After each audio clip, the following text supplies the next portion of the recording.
ഉടുപ്പിന്ന് അങ്ങനെ നമ്മളിതേ കാലത്ത് ഒരു 7:45 ആയപ്പോൾ തൃശ്ശൂർ റെയിൽവേ സ്റ്റേഷൻ്റെ അവിടെ എത്തിയിട്ടുണ്ടായിരുന്നു കേട്ടോ. അപ്പോൾ ഉണ്ണി കാണാനാണെങ്കിൽ ഞാൻ വലിയച്ഛൻ്റെ കൂടെ പോവാന്ന് പറഞ്ഞിട്ട് ഏട്ടൻ്റെ അടുത്ത് തന്നെ ഇരിക്കുകയായിരുന്നു കേട്ടോ. അപ്പോൾ ഒന്നമ്പിളി ആണെങ്കിൽ ഞാൻ അമ്മാമ്മയുടെ കൂടെ പോകുന്നുണ്ട്, അമ്മാമ്മയുടെ ഒക്കെ തിരിക്കുകയായിരുന്നു. എന്നിട്ട് ഒരേ കരച്ചിലായിരുന്നു കേട്ടോ. അവളെ പറഞ്ഞിട്ട് കാര്യമില്ല, 2 ദിവസം കഴിഞ്ഞത് അറിഞ്ഞില്ല കേട്ടോ. എല്ലാവരും കൂടി നല്ല രസമായിരുന്നു കേട്ടോ 2 ദിവസം. എനിക്ക് തന്നെ സങ്കടം ഉണ്ടായിരുന്നു. അപ്പോൾ പിന്നെ അവളുടെ കാര്യം പറയണോ അല്ലേ.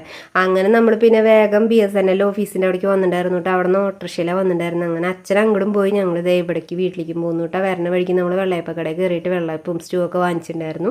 അങ്ങനെ വീട്ടിൽ വന്നിട്ട് നമ്മൾ റെഡി ആയിട്ട് 9:30 ആകുമ്പോഴേക്കും സ്കൂളിലെത്തണമായിരുന്നു കേട്ടോ അവളുടെ. അങ്ങനെ നമ്മൾ റെഡിയായി ഫുഡൊക്കെ കഴിച്ചതേ അങ്ങനെ സ്കൂളിൽ അവിടെ എത്തിയിട്ടുണ്ടായിരുന്നു കേട്ടോ.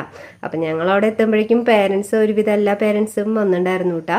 പ്രോഗ്രാം തുടങ്ങിയിട്ടുണ്ടായിരുന്നില്ല. പിന്നെ ഞങ്ങളവിടെ എത്തി കഴിഞ്ഞിട്ടാണ് അതേ പ്രോഗ്രാമൊക്കെ തുടങ്ങിയിട്ടുണ്ടായിരുന്നത്. അത് കഴിഞ്ഞ് ഇതേ സ്പെഷ്യൽ ഗസ്റ്റുകളൊക്കെ ഉണ്ടായിരുന്നു കേട്ടോ. അപ്പോൾ ഗസ്റ്റിന് നമ്മളിത് ബാൻഡ് സെറ്റൊക്കെ ഉണ്ടായിരുന്നു. അപ്പം അതിൻ്റെ പുറകിന് ഗസ്റ്റുകളൊക്കെ വരുന്നുണ്ടായിരുന്നു കേട്ടോ. പിന്നെ അത് ഓരോ കുട്ടികൾ ഇങ്ങനെ ബട്ടർഫ്ലൈയുടെയും സ്പൈഡർമാൻ്റെ ഒക്കെ ഇങ്ങനെ ഓരോരോ വേഷം ഇങ്ങനെ കെട്ടിയിട്ട് ഫാൻസി ഡ്രസ്സൊക്കെ ഉണ്ടായിരുന്നു. അത് കഴിഞ്ഞപ്പോൾ പിന്നെ എല്ലാവരും കൂടി കുട്ടികളും അവിടുത്തെ അച്ഛനും സിസ്റ്ററും പ്രിൻസിപ്പാളൊക്കെ കൂടിയിട്ട് എല്ലാവരും കൂടി പ്രോഗ്രാം ഉദ്ഘാടനം ചെയ്തിട്ടുണ്ടായിരുന്നു കേട്ടോ. അത് കഴിഞ്ഞപ്പോൾ പിന്നെ മറ്റേ ക്യാൻഡിൽ കത്തിച്ചിട്ടാട്ടാ ഈ LKG കുട്ടികളെ വെൽക്കം ചെയ്തിട്ടുണ്ടായിരുന്നു. അത് കഴിഞ്ഞിട്ട് വിദ്യാരംഭം കുറിച്ചിട്ടുണ്ടായിരുന്നു കേട്ടോ. അപ്പോൾ അവിടുത്തെ അച്ഛന്മാരായിരുന്നു കേട്ടോ അവരെ എഴുതിപ്പിച്ചിട്ടുണ്ടായിരുന്നു അരീമ. അങ്ങനെ അതൊക്കെ എഴുതലൊക്കെ കഴിഞ്ഞപ്പോൾ പിന്നെ അവർക്ക് മറ്റേ വാട്ടർ ബോട്ടിലൊക്കെ കൊടുത്തിട്ടുണ്ടായിരുന്നു, ഒരു ബലൂണും കൊടുത്തിട്ടുണ്ടായിരുന്നു കേട്ടോ. അങ്ങനെ അതൊക്കെ വാങ്ങിച്ചിട്ട് വന്നിട്ട് ഏട്ടൻ്റെ അടുത്ത് കൊടുത്തിട്ട് അച്ഛൻ എനിക്ക് വാട്ടർ ബോട്ടിലിട്ട് പിന്നെ മിഠായും കൊടുത്തിട്ടുണ്ടായിരുന്നു കേട്ടോ. അത് കഴിഞ്ഞപ്പോൾ കുറച്ച് കുട്ടികളുടെ ഡാൻസുകളൊക്കെ ഉണ്ടായിരുന്നു. അപ്പോൾ അവർ ഡാൻസ് കളിക്കണതിൻ്റെ ഒപ്പം എന്നെ ഇവിടെ KG സെക്ഷനിൽ എല്ലാവരും ഇരുന്ന് ഡാൻസൊക്കെ കളിക്കണ്ടായിരുന്നു കേട്ടോ. അപ്പോൾ ഒന്നമ്പളിയൊക്കെ നല്ല ഡാൻസ് ആയിരുന്നു കേട്ടോ. അങ്ങനെ അത് കഴിഞ്ഞപ്പോൾ പിന്നെ അവർ പ്രോഗ്രാമൊക്കെ കഴിഞ്ഞപ്പോൾ KG സെക്ഷനിൽ എല്ലാവരും കൂടി നിർത്തിയിട്ട് പ്രിൻസിപ്പാളും അച്ഛനും എല്ലാവരും ടീച്ചേഴ്സ് ഒക്കെ കൂടുന്ന ഒരു ഫോട്ടോ ഒക്കെ എടുത്തിട്ടുണ്ടായിരുന്നു.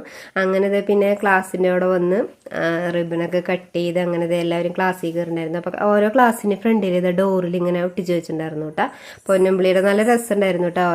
ഓരോ കുട്ടികളെയും ഫോട്ടോസൊക്കെ ഒട്ടിച്ച് വെച്ചിട്ടുണ്ടായിരുന്നു. അത് കഴിഞ്ഞപ്പോൾ പിന്നെ ക്ലാസ്സിൽ കയറിയപ്പോൾ പിന്നെ മിസ് അവരുടെ അടുത്ത് പാട്ടൊക്കെ പാടിപ്പിച്ചിട്ടുണ്ടായിരുന്നു. അവരൊന്ന് ആക്റ്റീവ് ആക്കാൻ വേണ്ടിയിട്ട് 2 പാട്ടും ജോണി എസ്പാപ്പി അങ്ങനെയൊക്കെ പാട്ടൊക്കെ പാടിപ്പിച്ചിട്ടുണ്ടായിരുന്നു കേട്ടോ.